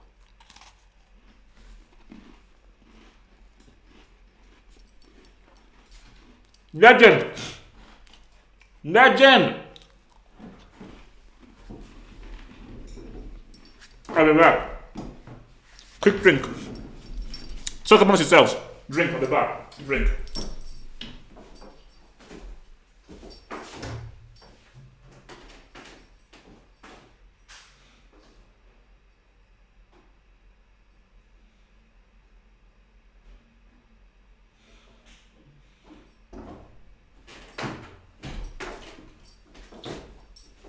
That's the good thing about being in a small place, man. Like the kitchen is really close by. I mean, this place is a slight brick, but it's a brick that is functional. Oh, blimey, bro! You know, someone asked me one of my favorite drinks, guys. If you have this wherever you are, Canada, America, Barbados, Lipton peach iced tea. If you're thirsty, put this ice cold, bro. It's like your throat's getting a blowjob. Rewind that. Oh my gosh, that sounds effed up. It's like your throat's getting massaged. Yeah, oh my gosh. Oh god. No, it's like your throat, it's like your throat's getting massaged by a Playboy bunny. That's what this is. This tastes like whenever you hear it. Oh man. Ooh. Damn. Quality drink. So look, yeah, if Kante was to retire now, bro, I think it becomes a legend, man. Let's see what your boy is saying. 50 minutes left. Well, we're gonna go 2 hours, man. We're gonna go 2 hours, baby. We're gonna go 2 hours, baby. 2 hours, baby. Why is Ole? Trudon, man, you're a weird man. Why do you have to respond to that? So, Trudon, you're a very strange man. Speaking of which, Trudon, I know you're a battle rapper guy. What's his name? Loaded Locks, man. That guy's damn good. I was watching Loaded Locks against Averb. Bro, that guy's rapping is crazy. You know, I mean, I think it's really between him and Modamook as far as the best battle rappers are. But Loaded Locks, man, damn. So the stuff that guy came up with against Averb, that is crazy, man. Yeah, Spurs v Manu, man. Like, look, Tottenham are looking alright. But you know, as good as Tottenham are looking under Mourinho, this is the kind of game that Man U win. Like, as we just saw now, Liverpool are looking crazy. Where's the one game that Liverpool dropped points against? Was against Man United at Old Trafford. So United will struggle against all of these bum-ass teams and everything. But I bet you that they'll either beat Tottenham or they'll draw against Tottenham. And don't Tottenham have like a pretty bad record at Old Trafford? So you know what I'm saying? I think I see a draw. 1-1. Let's say probably a draw. Yeah, 1-1. Book it. Anybody who places the bet, you owe me cash. 1-1. That's a good thing for me. Bro, I'm gonna do a video on my Half Up Sports channel, man. I am So nervous for that fight on Saturday. My God, I'm so nervous because I watched the whole gloves off thing and I looked at their weigh-in. No, sorry, the public whole thingy, man. Ruiz, because whenever you look at this whole boxing thing, you have to look deep into the eyes of the opponents, man. And, bro, man, Ruiz believes. I'm going to be so nervous, man. Because I always assume that, look, we'll just say, throwaway fight, he'll be good and everything like that. But if Joshua isn't really doing his thing, I mean, Ruiz, because if Ruiz beats Joshua, I mean, Joshua's finished. So all the pressure is on Joshua, and I think they've, because I was looking at both of their Instagrams, and they've pretty much built the stadium from scratch. That stadium looks crazy. That stadium looks crazy, and it's like an outdoor stadium. So basically, it almost feels like Rumble in the Jungle. You know, if it feels like the Rumble in the Jungle, man. Good night, bro. Good night, bro. Have a good night, man. Have a nice good night, bro. No. I mean, I really want AJ to win, man. But the more and more I see of Ruiz, the more and more edgy I'm getting. You know, the more and more edgy I'm getting. But, you know, hopefully, you know, we have to now see what's happening, man. So who's watched the Black Widow trailer? The trailer for Black Widow. Can we be real here? Who cared about Black Widow? Let's be real. Let's be real. Who cared about Black Widow in the Avengers? We were like, oh my gosh, man, I want a Black Widow film, man. I really want a Black Widow movie. Who wanted a Black Widow movie? Who wanted a Black Widow movie? Who was craving for a Black Widow movie? Who was like, man, jeez, man, I really want a Black Widow movie, man. Who was? You know, who was? It's because this whole Me Too everything, like, oh, man, me too. Nobody wanted a Black Widow movie. Black Widow is a brick character. I'm sorry. I know that's not supposed to be said. I know because Scarlett Johansson is holier than thou and everything. It's a brick character. No one cares about Black Widow. No one give a damn about Black Widow. In Endgame, spoiler alert, in Endgame, when she died, I was like, oh, okay. Can we please see what Captain America and Iron Man are doing? How are they going to get Thanos? All I was thinking about was like, okay, she's fallen down. Can we find out how they're going to get Thanos? Because no one cares about Black Widow. You're fighting... Let me go on a mini rant here. You're fighting aliens. Captain America can throw his shield. Boom. Amazing strength. Iron Man, tech, he can fly. Hulk, super strength. Thor, strength of Mjolnir. Hawkeye, crazy bow and arrow. I can hit you from anywhere. Vision, special powers. Scarlet Witch, special powers. Ant-Man can go down small and can really reach those places that no one else can reach. Pistols?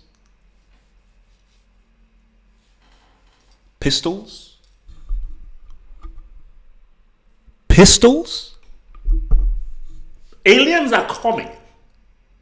You've got a shield thingy. Pistols?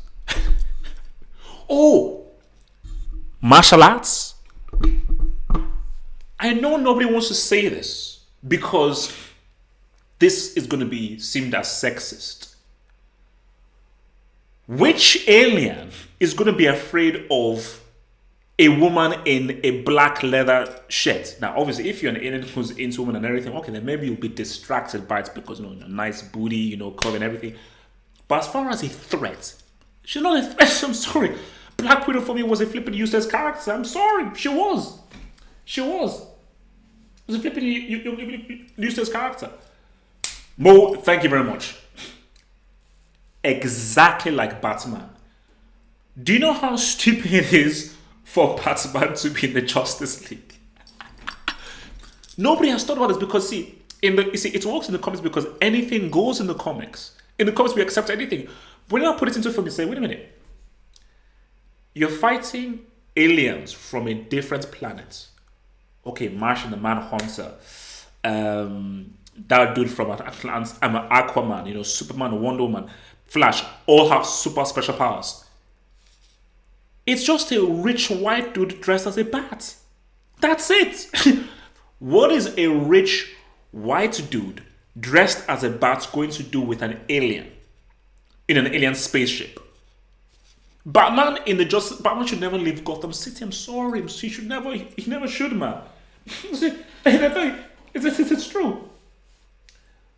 Like, it's how is Batman in the thing? Like, I'm a huge Batman fan.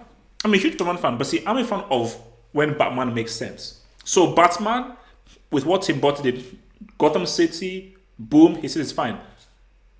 Batman in grey pajamas, light blue cape, fighting alongside Superman is stupid. It's stupid. Superman would decimate Batman in 2 seconds. Don't give me that crap about, Batman's high intelligence. I don't give it them. Unless Superman is the most dumbest, thickest idiot. Which doesn't make any sense because Jor-El was a scientist.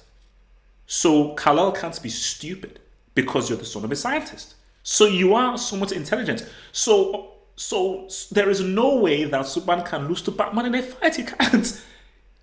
So unless Batman has literally a flipping crate of kryptonite, you ain't beating Superman. It's not happening, man. Josh Bond, thank you for super chat. Josh Bond says, Batman got retired by a dude on steroids. Oh, you mean Bane? Oh.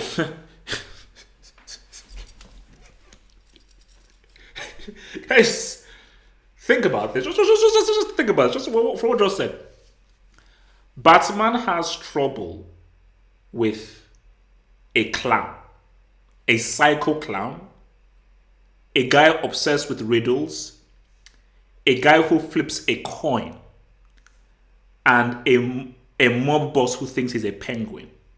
He has trouble with those jokers, and he wants him to fight Darkseid. It's like, what? How do you go from a clown, a riddler, a penguin, a guy with a lawyer with 2 faces to Darkseid? So the Justice League just say, you know what, Batman, you're the main guy. Put you and Darkseid in a fight. You fight. How would Batman go about defeating Darkseid in a one-on-one?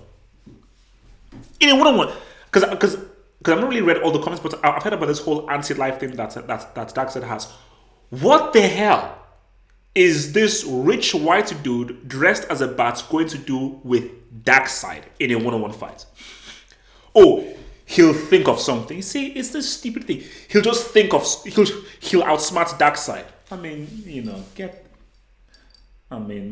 see, people in the comics are just, they're mad, man. They're mad. It doesn't kill, And look, that whole no-kill thing is flipping stupid, man.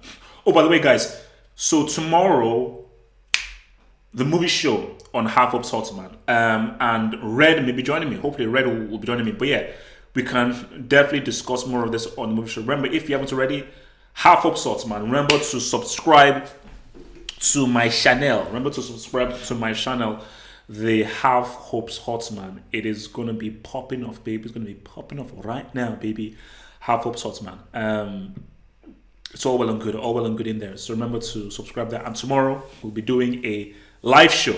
Hopefully, I'll try and probably do it every Wednesday from 11 GMT. So maybe I'll do live show on Football Hot Monday, Tuesday, then Wednesday movie show. Then it'd be Thursday, Friday. Yeah, I think that could work. Every Wednesday, man. Oh yes, I am halfway through Mob Psycho 100. halfway through. I'll probably finish it either tonight or tomorrow. So I may watch a few episodes tonight, may finish it tomorrow. But yeah, I'm almost through on Mob Psycho, and I'll do a review on it on the YouTube channel, then do an extra review on it on the Patreon. That show is pretty funny, man. That show is pretty funny. I mean, like, like there's this one character, I don't know what it's called, where he basically lost his hair and he's now wearing like a, a wig because Mob Psycho pretty much like lubricated him where he basically lost most of his hair. Like just like the Japanese sense of humor is so weird, which is why I like it because it's so flipping weird. It's so good, man. No. So I'm gonna finish Mob Psycho, then I'm gonna go back to Demon Slayer, and then I may try Attack on Titan. But apparently, they say this My Hero Academia is supposed to be pretty good. That's what are they saying?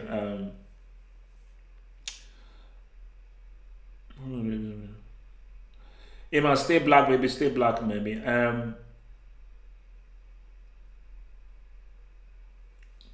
six. Oh, you have to get up in 6 hours, man. Damn.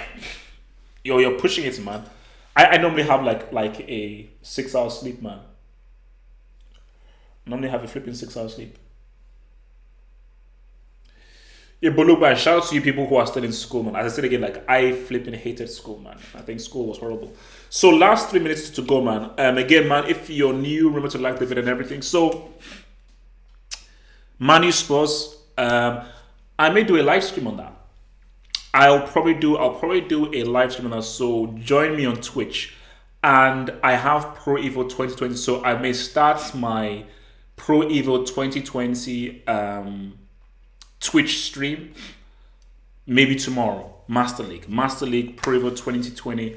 I'm probably going to start that, on the morrow, and see how that rolls through with that crap Master League team. Maybe even do my other HHB become a legend thing. And then obviously Man U Spurs review upon that, and then we'll probably do like a live review of that straight after the game, and then of that, and obviously of the other Premier League games, and then obviously Wednesday will be the movie show. I'll probably put that out on Twitter.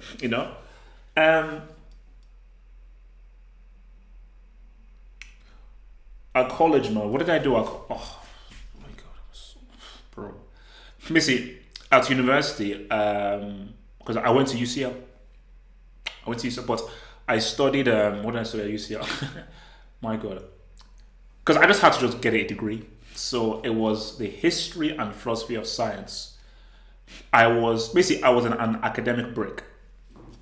Not the enlarged degree, but I was really really bad at school. Basically, school isn't for everyone, and I just think the whole thing of rules and being told what to do and everything, it didn't work for me. So anything extracurricular I didn't do, and I got in trouble for, and I just had issues with rules. I've always had issues with rules. I've always had issues with being told you have to do it this way. And it's not really being rebellious and everything. I just like being I liked being independent and being an individual, and me being led this way by stuff. Nah, that just pissed me off, man. That just pissed me off. So, but yeah, I did history and philosophy of science for 1 year.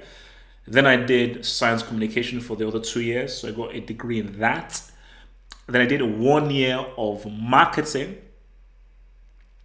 And then I did like a short acting course. And then I was just somehow ended up here. So, but the weird thing is that everything I did in school doesn't translate to this whole stuff. Like this whole kind of YouTube thing was just like, I think I was always good at public. I think I always did acting, and my acting was combined to my public speaking. I always doing like public events that I was sort of good at. Is pretty much why I have a knack for this kind of stuff, like being able to not speak, because this just comes like natural to me, just to talk. But I think for a lot of people, like not a lot of people can just be in the room and just talk publicly. All right, it's been 2 hours, guys. It's been swell. It's been lovely. So just to remind you again, so Twitch live stream of the Man United Tottenham game. Remember to hit me on Twitch, link in the description box below.